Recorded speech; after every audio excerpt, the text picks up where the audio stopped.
제가 지난 주간에는 제주도에서 세미나가 있어서 다녀왔습니다. 제주도를 이렇게 볼 일이 있을 때 다녀오는데 사실은 더 자주 제주도를 다녀와야 되는데 그러지 못합니다. 제주도에 저희 처갓집이 있습니다.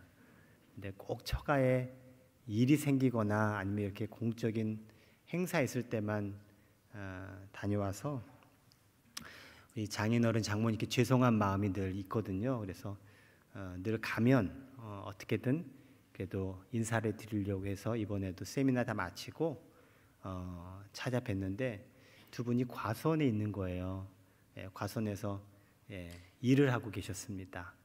다 80 넘으신 우리 장인어르신 이제 90을 향해 가시는데 이제 과수원 일을 하시는데 인사만 드리고 나올 수가 없잖아요. 그래서 과수원집 사위 역할 좀 했습니다. 팔 걷어붙이고 저도 좀 하거든요. 그래서 한 3시간 정도 좀 도와드리고 그리고 오는데 장인어르신이 너무 좋아하시는 거예요. 그러면서 이렇게 말꼬리를 흐리시면서 이런 말씀을 하세요. 다음에도 또 왔으면 이 말씀을 하시는 거예요. 네 하고 왔습니다. 죄송스러운 마음도 있고 왜냐하면 내 볼 일 있을 때만 가니까 죄송한 마음이죠. 그리고 또 아버님이 참 좋아하셨구나 이런 뭉클한 마음도 있었습니다. 그래서 그날 저녁에 비행기 타고 집에 와서 이제 있는데 우리 아내가 툭 한마디를 하는 거예요. 폭삭 속았수다. 뭔 말인지 모르시죠, 여러분? 이 말이 뭐냐면 고생 많이 했어요, 수고 많았어요 라고 하는 진심 어린 표현이에요. 좋았나 봐요. 제가 그러면서 그런 생각을 이후에 하게 됐어요. 내가 수고하고 내가 고생해서 누군가가 그것 때문에 행복하고 좋으면 내 수고와 나의 이 고생이 가치 있는 거다라고 하는 생각이 들었어요. 여러분의 삶도요, 여러분이 수고하고 고생 많이 하시잖아요. 직장에서 또 가정에서 또 여러분의 삶의 자리에서 그 수고와 고생이 헛되지 않고 누군가를 행복하게 해주는 보람된 가치 있는 수고와 노력이 되시기를 바랍니다. 우리 옆에 분들에게 인사 나누겠습니다. 지난 한 주간도 수고 많으셨습니다. 한 말씀 더 하겠습니다. 폭삭 속았수다. 속은 거 아니에요. 속다라는 말이 수고했다라는 제주 방언이에요. 지난 시간까지 우린 이스라엘 백성들이 가나안 땅을 점령하고 그리고 각 지파별로 땅을 분배받은 이야기를 우리가 살펴봤습니다. 그리고 나서 하나님은 여호수아에게 또 다른 지시를 내립니다. 당시 이스라엘에는 강력한 범죄자들을 방비하고 처단하는 오늘날 같은 경찰 병력이나 처벌 시스템이 없었어요. 지금으로부터 3,000 몇백 년 전 얘기예요. 그래서 그 당시에 그런 거 없었어요. 그냥 내가 손해를 봤다? 그럼 내가 알아서 응징하는 거예요. 내가 손해본 것보다 사람 마음이 어때요? 손해본 것만큼만 응징하고 싶을까요? 더 하고 싶을까요? 왜 더 하고 싶죠? 화가 있어서 분노가 플러스 감이 되는 거예요. 그래서 양 한 마리를 뺏기면 소 2마리를 뺏어오고 혹시 내가 팔을 다치면 그놈은 2팔을 다 분질러 놓고 막 이런 인간의 보복 심리가 있었어요. 이에 대해서 하나님은 아마 들어보셨을 거예요. 눈에는 눈, 이에는 이라고 하는 방식으로 대응할 것을 주문하셨어요. 근데 우리가 이것을 맥락 없이 들으면 오해할 수 있습니다, 여러분. 눈에는 눈, 이에는 이 하니까 우리 하나님은 보복하는 하나님이구나. 우리 하나님은 무식하게 그냥 그렇게 대응하라는 거구나 라고 하는 게 아니에요. 당시에 눈에는 눈, 이에는 이라고 하는 것은요, 내가 혹시 눈을 상했어요? 그러면 상한 만큼만 대응해야 된다. 그만큼만 보복해야 된다라고 하는 거예요. 그 이상은 허용하지 않으신 거예요. 당신은 공권력을 확보한 때가 아닙니다. 그렇기 때문에 인간의 삶을 지켜주고 사회를 보존하는 건 대단히 어려운 일이었어요. 힘센 사람은요, 그 힘센 것 가지고 자기 하고 싶은 대로 해도 어쩔 도리가 없는 그런 시대였어요. 그런 가운데 하나님이 눈에는 눈, 이에는 이라고 개인 처벌 제도를 정하시는 것을 우린 동해 보복법이라고 해요.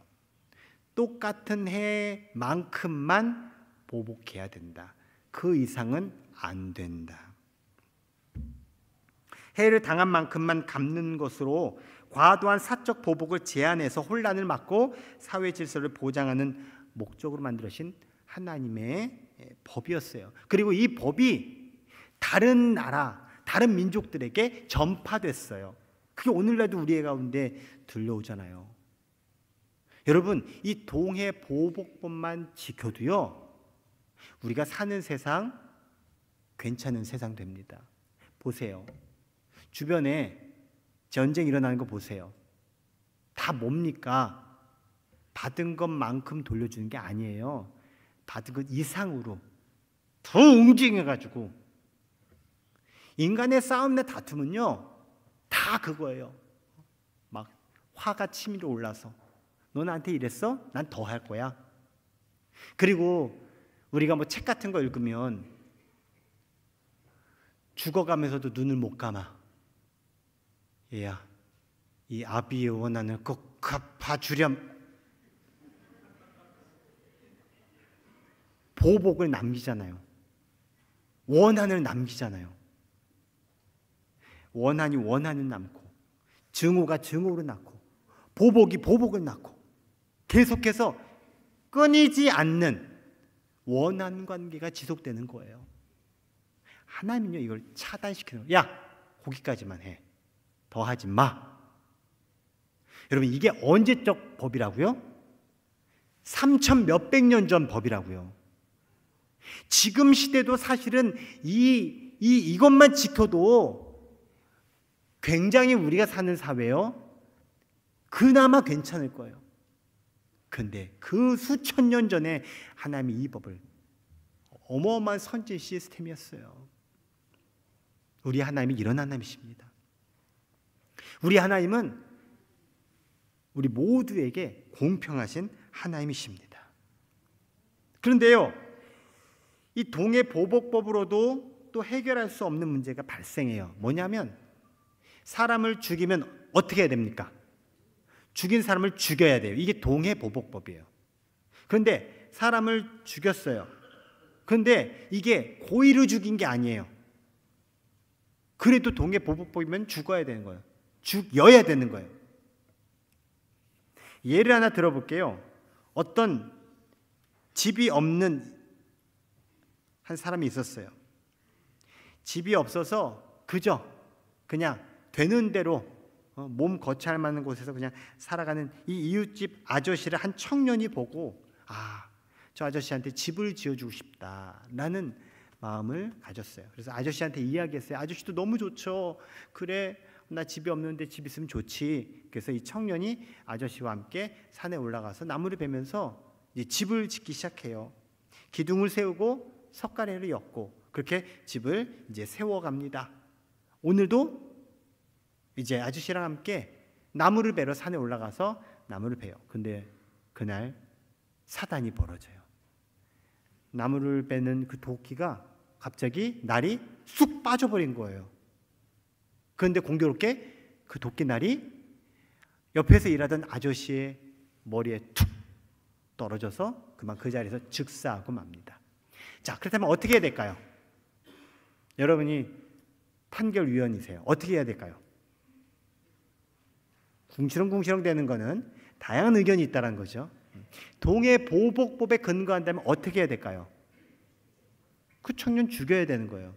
당시에는요, 피해 보복자라고 하는 방법이 있었어요. 이게 뭐냐면, 죽은 그 사람의 친족이 죽은 사람을 대신해서 죽이는 방법이에요. 피의 보복자. 따라합시다. 피의 보복자. 오늘 성경에도 나오는 용어거든요. 이게 뭐지? 예, 오늘 여러분 알게 되신 거예요. 죽은 사람을 대신해서 친족이 대신 그 빚을 갚아주는 그 사람이 피의 보복자였고, 이건 친족의 의무였습니다. 자, 이 청년은 이 피의 보복자에 의해서 당연히 잡히면 죽습니다. 자, 여러분에게 물어볼게요. 이 청년이 그 아저씨를 죽이고자 했나요? 아니죠. 예, 그건 여러분 아실 거예요. 자, 그러면 그것을 그 피해 보복자가 왔을 때, 아니에요, 저는 아저씨를 죽일 생각이 1도 없었어요. 같이 아저씨랑 일하다가 사고가 생긴 거예요. 그만 그게 빠져가지고 아저씨가 죽을 줄 저도 몰랐어요. 저 정말 너무너무 지금 너무너무 저 슬퍼요. 자, 그러면 그 정상 참작을 그 피해 보복자가 받아줄까요? 난 법대로 할 거야. 너 죽었어. 그 죽인다는 거예요. 그리고 네가 말하는 거 내가 어떻게 믿어? 너 지금 핑계대고 있잖아. 거짓말이야. 얄짤없어요. 결국 이 사건의 시비를 가리지도 못하고 동해보복법으로 그 죄값을 당할 수밖에 없는 상황에 이것을 어떻게 해야 할지를 하나님이 말씀해 주세요. 여호수아 20장 3절과 5절의 말씀이에요. 부지 중에 실수로 사람을 죽인 자를 그리로 도망하게 하라. 이는 너희를 위해 피의 보복자를 피할 곳이니라. 하나님이 지금 피할 곳을 마련해 놓고 그곳으로 도망치라고 말하고 있어요. 우리 하나님은 도망치게 하신 하나님.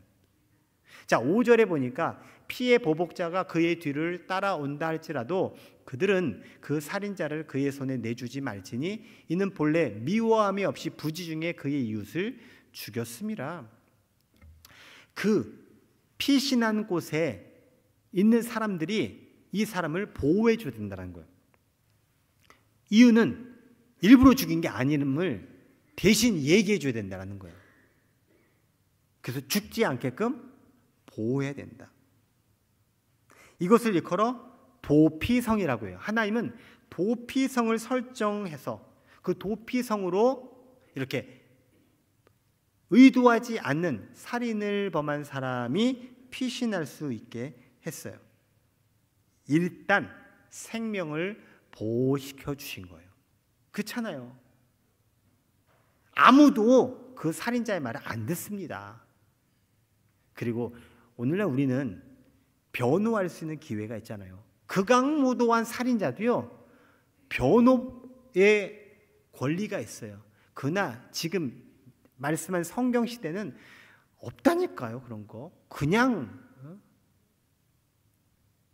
이것을 이스라엘 백성들이 애굽에서 나와서 광야에서 살아갈 때 그때 말씀하셨어요. 민수기 35장에 처음 도피성 제도를 명하셨어요. 그리고 신명기 19장에 또 반복해서 도피성을 만들라고 언급하세요.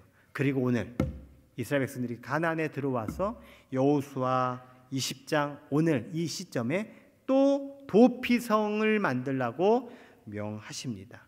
이유는 뭘까요? 그만큼 도피성이 필요하다는 거예요. 근데 몇몇 분들 지금 표정을 보니까 그놈 말을 왜 살려둬? 죽여버려야지 하시는 분도 지금 한 대여섯 분 계신 것 같아요.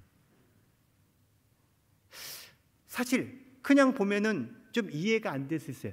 그런데요, 여러분, 우리 하나님을 잘 보셔야 돼요. 여러분, 우리가 성경 말씀을 내가 이해되는 대로, 내가 받아들이고 싶은 대로 그거를 받아들이는 건요, 그거는요, 곡해할 소지가 생깁니다.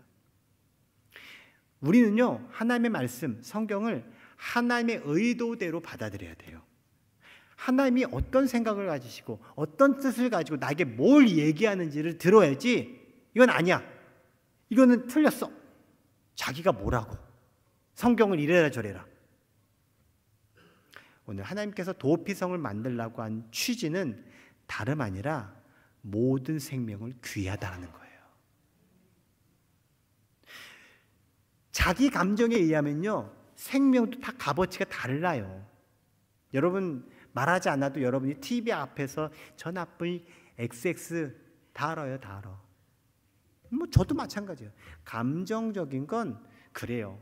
편파적일 수밖에 없어요. 하지만 하나님은요, 공평하신 하나님, 특별히 생명은 잃어버리면 회복이 안 돼요. 그러니 일단 그 생명을 지켜주시고 시비를 가리고 그거에 따라 판단하게 하시는 하나님이시라는 거예요. 만일 여러분이 저 나쁜 이 손가락질만 한다면 아마 이 하나님의 법이 못마땅할 수 있어요. 하지만요, 여러분도 하나님이 만들어 주신 이 공평하신 하나님의 은혜를 받은 자예요. 나도 예외가 아니에요. 다 수혜자라는 거예요. 그래서 오늘 도피성의 말씀을 제정하신 이 하나님의 의도가 담겨져 있는 그 몇 가지 특징을 살펴보도록 할게요. 첫 번째, 도피성은 항상 열려 있었습니다. 오늘날로 말하면 24시간 연중 무휴, 쉬는 날이 없어요. 늘 오픈되어 있고 열려 있다는 거예요. 오늘날도 24시간 연중 무휴 서비스를 가지면요, 굉장한 거예요.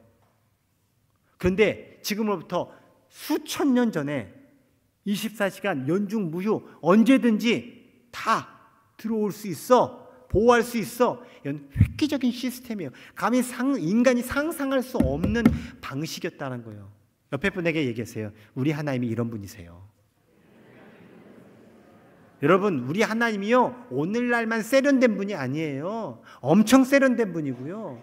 오늘날만 우리의 생각을 뛰어넘는 분이 아니라 원래부터 그러신 분이에요. 우리 하나님은 위대하신 하나님이세요. 그 위대하신 하나님을 믿는 저와 여러분, 우리는 진짜 복받은 존재들이에요. 그럼 왜 항상 열려 있느냐? 만일 왔는데 문이 닫혀 있어요. 그런데 피해 보복자가 막 쫓아왔어요.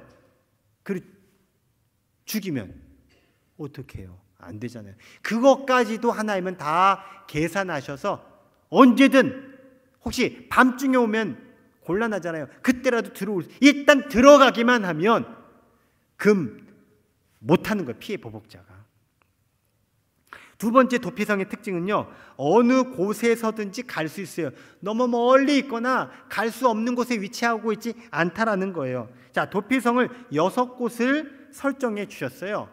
가운데 흐르는 강이 요단강이에요. 이 요단강 사이로 서쪽에 3곳, 동쪽에 3곳. 자, 서쪽에 맨 위에 납달리 지파가 있어요.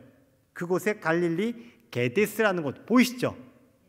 그리고 밑으로 중간쯤 보면 세겜이라는 곳이 있어요. 에브라임 지파의 세겜, 성읍.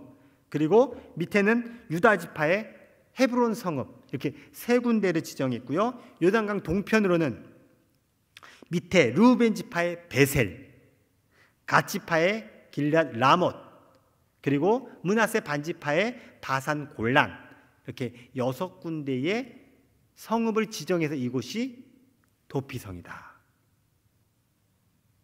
저기 성읍은 늘 성문이 열려 있는 채로 있는 거예요.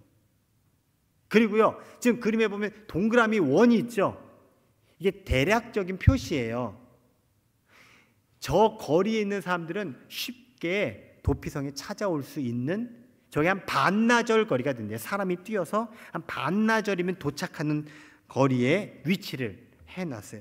뭐예요? 누구든 도피할 수 있는 거리에 있다는 거예요. 더군다나요, 저 도피성을 가는데 길이 너무너무 좁고, 그리고 막 장애물이 많고 가기가 힘든 곳이면 가다가 피해 보복자에게 잡힐 수가 있잖아요. 도피성으로 가는 길을 어떻게 만드는지 아세요? 레드카펫을 깔았어요. 오늘날로 말하면 레드카펫처럼 길이 쫙 열렸다는, 고속도로로 길을 닦았어요. 피신하기 위해서 길을 닦아놨다고요. 그것도 폭이요 14m예요. 안 믿겨져서 그러시는 거죠 지금? 네, 안 믿겨져서. 도대체 성경에 그렇게 말씀해 놓은 걸 알려드리는 거예요. 그리고 중간에 절대 장애물 없게끔 다 했고, 심지어는요 딱 이정표까지 만들었어요. 이곳으로 도피성이 가면 됩니다. 이정표까지. 아주 친절하게. 이게 언제적 얘기라고요? 3천 몇백 년 전 얘기예요. 하나님의 시스템은 시간의 문제가 아니에요. 하나님 자체가 시스템이에요. 그렇게 안전하고 확실하게 부주 중에 살인한 사람을 보호하기 위한 방법을 정해 놓으셨어요. 세 번째 도피성의 특징은 누구나 갈 수 있다라는 거예요. 여호수아 20장 9절의 말씀을 읽어보겠습니다. 시작.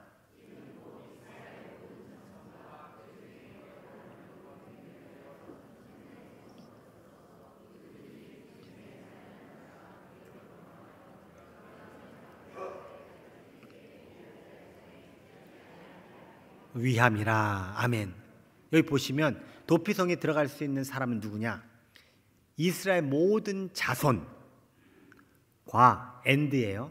이스라엘 모든 자손들 다 들어갈 수 있고요. 그들과 함께 살고 있는 거류민들도 다 들어갈 수 있어요. 거류민은 모든 사람들이에요. 함께 사는 모든 사람들, 외국인도 해당되고요, 노예도 해당되고요, 다 해당되는 거예요. 즉 뭐예요? 누구나 다 도피성에 들어갈 자격이 있다라는 거예요. 도피성에는 민족, 인종, 어떤 차별도 없었습니다. 하나님은 이스라엘 백성이나 이방인이나 누구나 상관하지 않고 다 도피성을 개방하시고 누구나 들어갈 수 있도록 대상에 제한을 두지 않았어요. 자, 그렇다면 이 도피성을 만들어 놓으신 이 취지가 나에게는 어떤 적용의 말씀이냐? 그런가 보다. 누군가 살려주려나 보다. 이게 아니라 제가 얘기했잖아요. 여기 있는 어느 누구도 한 명도 하나님이 제정해 놓으신 이 도피성의 수혜를 안 입은 사람이 없다고. 우린 다 입었어요. 자, 그 이야기를 할 거예요. 자, 도피성은요, 하나님의 구원을 의미합니다. 그리고 하나님이 우리를 구원하시기 위해 도피성을 만들어 놓으신 거예요.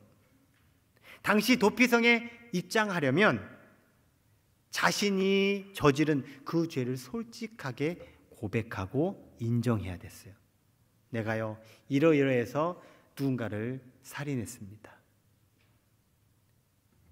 제가 절대 고의로 한 거 아니지만 정말 저는 후회하고 있고 저의 이 잘못을 제가 인정합니다. 뉘우치고 싶습니다. 솔직하게 자신의 죄를 고백하고 시인하고 인정해야 돼요. 제 얘기가 아니에요. 여호수아 20장에 나와 있는 말씀이에요. 4절의 말씀을 읽어볼게요. 시작.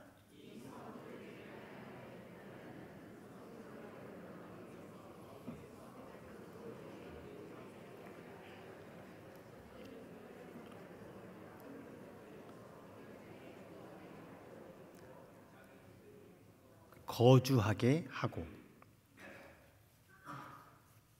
그렇게 시인하고 자신의 죄를 다 솔직하게 고백하면 받아줬다는 거예요. 그리고 같이 살 수 있게 했다라는 거예요. 우리가 하나님께로 나아가는 것도 마찬가지입니다. 우리가 하나님 앞에 나의 죄를 진실되게 고백하고 시인하고 인정해야만 하나님을 만날 수가 있습니다. 이건 숨겨야지. 이건 하나님한테도 창피해. 그러면 하나님이 그 부분은 하나님도 어찌할 수 없는 거예요. 하나님은 나의 솔직한 죄의 고백을 듣기를 원하시고, 왜요? 그것을 통해서 그 죄를 해결해 주시기 위함입니다. 그러면 하나님이 나의 피난처가 됩니다. 혹시 이 도피성의 이 장로님이 내가 고백한 거를 듣고 너무 기분 나쁘고 너무 화가 나서 날 안 받아주면 어떡하지? 그래, 내가 요 정도만 얘기해야겠다. 그렇게 하면 받아들이지도 않고요, 받아들일 수가 없어요. 솔직하게 낱낱이 다 알아야만 들어갈 수 있어요. 사랑하는 성도 여러분, 하나님께서 이스라엘 백성들을 위해 도피성을 제정하신 것처럼 우리에게도 하나님은 피난처를 제공해 주십니다. 그래서 아까 도피성의 특징을 가지고 하나님의 피난처도 우리에게 이와 같음을 말씀드리면 따라합시다. 하나님의 피난처는 항상 열려 있습니다. 하나님 졸지도 않으시고 주무시지도 않습니다. 하나님은 우리에게 늘 양팔 벌려 기다리고 계시고 오기만을 바라고 계세요. 언제 오나? 우리 딸, 우리 아들 언제 오나? 요한계시록 3장 20절의 말씀이에요. 볼지어다 내가 문 밖에 서서 두드리노니 누구든지 내 음성을 듣고 문을 열면 내가 그에게로 들어가 그와 더불어 먹고 그는 나와 더불어 먹으리라. 지금 우리 하나님은요 내 앞에 와 계시다는 거예요. 문만 열면 되는 거예요. 누가 열어요? 하나님 열고 들어오세요. 이게 아니에요. 내가 열어야 되는 문이에요. 내 마음 문을 열어야 되는 거예요. 내 심령의 문을 열어야 되는 거예요. 그러면 주님은 그냥 들어오신다라는 거예요. 열기만 하면 들어오셔서 그래 네 거 좋다, 네 거 내가 다 빼앗아 갈기가 아니라 나에게 들어오셔서 당신이 가져온 모든 것들을 다 풀어놓으신다라는 거예요. 내가 마음문을 열기만 하면, 그렇게 주님을 모시기만 하면 주님은 내 안에 들어오셔서 풍성함을 주십니다. 그리고 하나님의 피난처의 특징 같이 읽어볼까요? 시작. 하나님의 피난처는 어느 곳에서든지 갈 수 있습니다. 구원의 방법은 어렵지 않아요. 하나님께 가기만 하면 구원받을 수 있어요.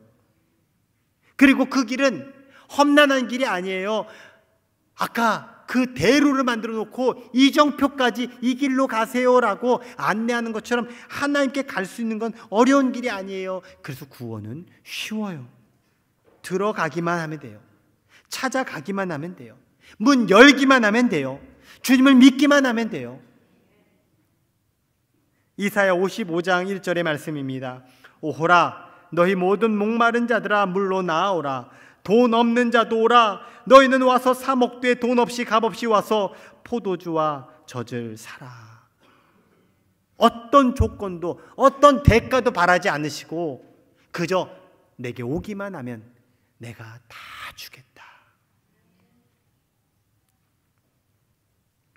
구원은 나의 업적이나 공로로 얻어지는 것이 아니라 하나님으로부터 거저받는 것입니다. 누구나 다 예외 없이 거저받는 은혜의 선물입니다. 이 선물을 안 받으신 분 있습니까? 오늘 이 예배 자리에 오셔서 하나님이 나를 거저 구원해 주셨구나, 이거는 은혜구나, 이건 선물이구나, 이것을 꼭 깨닫고 발견하시고 그 선물의 주인공으로 살아가시기를 주의 이름으로 축원합니다. 그래서요, 하나님의 피난처는 누구나 갈 수 있습니다. 하나님은 우리의 자격이나 기준을 묻지 않습니다. 너 한국 사람이야, 너 일본 사람이야, 이런 거 안 물어봐요. 너 어땠어 저땠어 그런 거 안 물어본다는 거예요. 너 예전에 사기쳤지, 너 거짓말했지, 너 속으로 음탕한 생각했지, 이런 거 하나님이 안 물어보세요. 반대로 내가 이런 사람이에요, 내가 얼마나 의롭게 살았는데요, 저 법 없이도 사는 사람이에요 라는 자신의 의를 통해서 구원이 이루어지는 것도 아닙니다. 왠지 아세요? 구원의 열쇠는 나에게 있는 게 아니기 때문에 그래요. 구원의 판결자는 나에게 있지 않기 때문에 그래요. 만일 하나님께서 우리에게 구원의 기준을 딱 설정을 해놨다 쳐보세요. 그렇다면 그 구원에 설정된 기준을 통과할 사람이 있을까요? 안타깝게도 하나님이 세우시는 기준, 그 기준은요, 우리가 감당할 수 없는 기준입니다. 하나님이 여기기에 기준, 그건 어느 누구도 통과할 수 없습니다. 그러면 그냥 다 구원은 존재하지 않아요. 하나님은 이 사실을 알고 계세요. 그래서 구원의 기준을 아예 없애버린 거예요. 단 한 가지, 만일 그 부지 중에 살인한 사람이 도피성에 안 가면 살까요? 죽을까요? 100% 죽죠. 피해 보복자에 의해서 100% 죽습니다. 그럼 그 사람이 살 방법은 뭘까요? 도피성으로 도망가야 되는 거예요. 유일한 방법이에요. 마찬가지예요. 내가 살기 위해서는 도피성 대신 하나님께로 피하는 방법밖에 없어요. 그 기준은 대신 아무것도 없어요. 하나님은 누구나 구원받을 수 있는 방법을 주셨어요. 그 방법은 예수 그리스도를 믿는 겁니다. 믿기만 하면 된다는 거예요. 예수님이 나를 위해서 십자가에 대신 죽으셔서 나를 살리셨다는 이 사실을 하나님께서 나를 구원하기 위한 방법으로 주셨다는 사실을 믿기만 하면 누구나 다 예외 없이 다 구원받을 수 있다는 거예요. 내가 볼 땐 저 흉악한 놈, 하나님 앞에는 다 똑같은 생명으로 하나님 판단하셔서 구원하신다는 거예요. 도피성은 피해 보복자를 피해 생명을 구원하는 곳이라고 말씀드렸어요. 우리에게도 마찬가지예요. 우리에게도 피해 보복자가 있어요. 내 죄를 묻고 내 죄값을 치르고자 나에게 달려드는 보복자가 있다고요. 그 보복자가 사탄 마귀입니다. 그 사탄 마귀로부터 나를 지켜주시기 위해 하나님은 도피성을 마련해 놓으셨어요. 그 도피성이 예수 그리스도이십니다. 예수 그리스도 안에서 유대인이나 이방인이나 히브리인이나 헬라인이나 우둔한 자나 지혜자나 모두 다 함께 구원을 받습니다. 예수 그리스도 안에서는 권세자나 재산가나 굶주린 자나 가난한 자나 모두 평등하게 구원받습니다.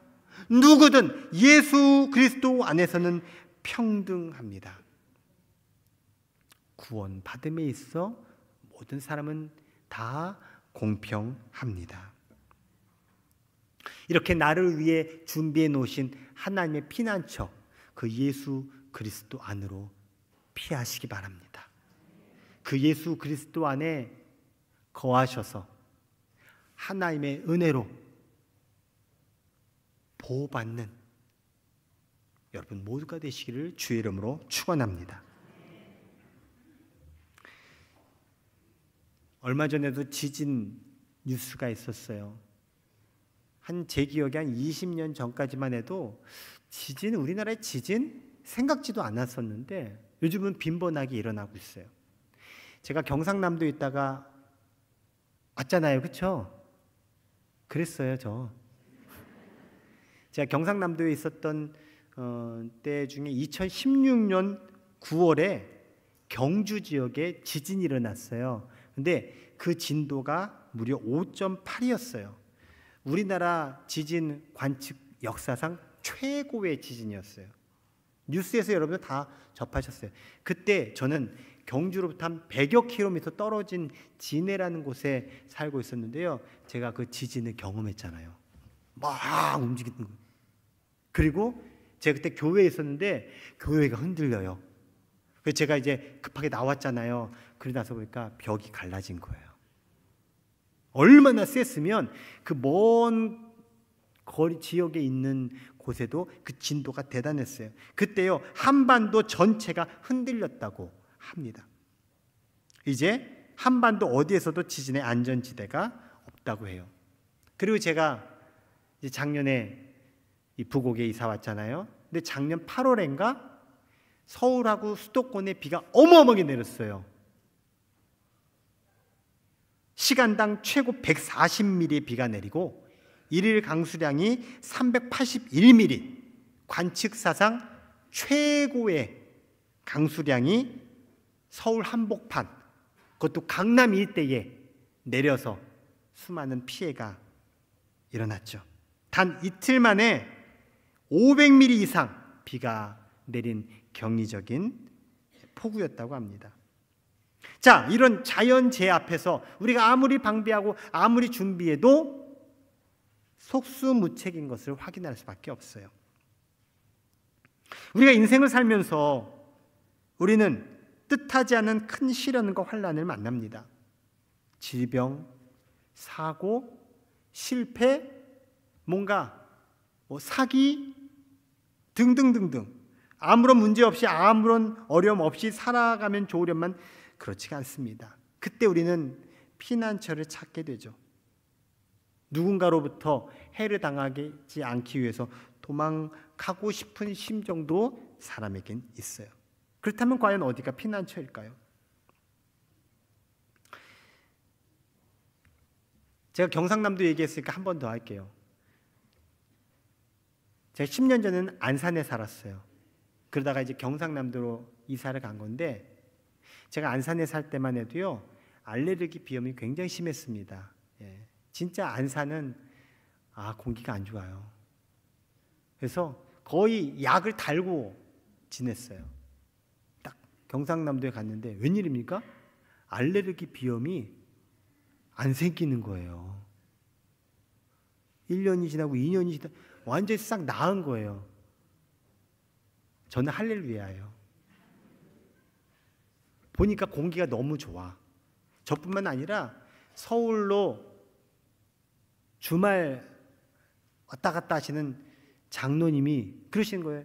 장로님도 딱 서울 올라가면은 바로 쫙 비염이 생기는데 딱 지내 내려오면 싹 깨끗이 낫는다고 그 얘기를 하시면서, 야, 진짜 경상남도가 공기가 좋구나. 3년이 지났어요. 황사주의보가 뜨네. 미세먼지 주의보, 경보, 초미세먼지. 보니까요, 이제는 요 위쪽에 있었던 그 안 좋은 공기가 다 밑에까지 내려와서 이제 한반도 전체가 다 공기가 안 좋은 거예요. 그러면서 다시 비염이 시작되기 시작했어요. 예, 부곡에 올라오니까 다시 또 도졌어요. 나는 이곳이 공기 좋은 곳, 안전지대다라고 생각을 했는데 얼마 가지 않아서 그곳도 안전지대가 아님을 깨닫게 됐어요. 제가 이 이야기를 하는 것은 우리 인생이 그렇다는 거예요. 보면요, 다 안전지대, 좋은 곳을 찾아다니면서 우리 인생을 살아가요. 야, 좋은 곳 찾았어. 얼마 지나면 이곳이 아닌가벼. 또 여기 괜찮아. 그럼 또 이곳이 아닌가벼. 야야, 여기 너무 좋아. 그러면은 얼마 지나지 않아서 어떻게 된다고요? 이곳이. 그렇게 인생을 살아가다가 그냥 허망하게 인생을 보내는 인생들이 얼마나 많은지 몰라요. 그 사람들에게 우리는 꼭 알려줘야 돼요. 하나님이 피난처입니다. 모르는 그분들에게 하나님이 인생의 피난처됨을 알려줘야 합니다. 우리는 인생의 피난처 대신 하나님께로 우리 이미 피난 온 사람들입니다. 여러분, 주님께서 주시는 평안함과 안전함 가운데 거하시기 바랍니다. 시편 46편 1절 말씀을 우리 읽고 설교를 마무리하도록 할게요. 시작. 하나님은 우리의 피난처시요 힘이시니 환난 중에 만날 큰 도움이시라. 아멘. 한 번 더요. 시작.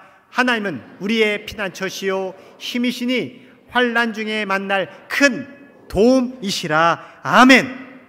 여러분에게 닥쳐오는 세상의 환난 가운데서도 하나님이 여러분에게 큰 도움이 되심을 믿으시기를 축복합니다.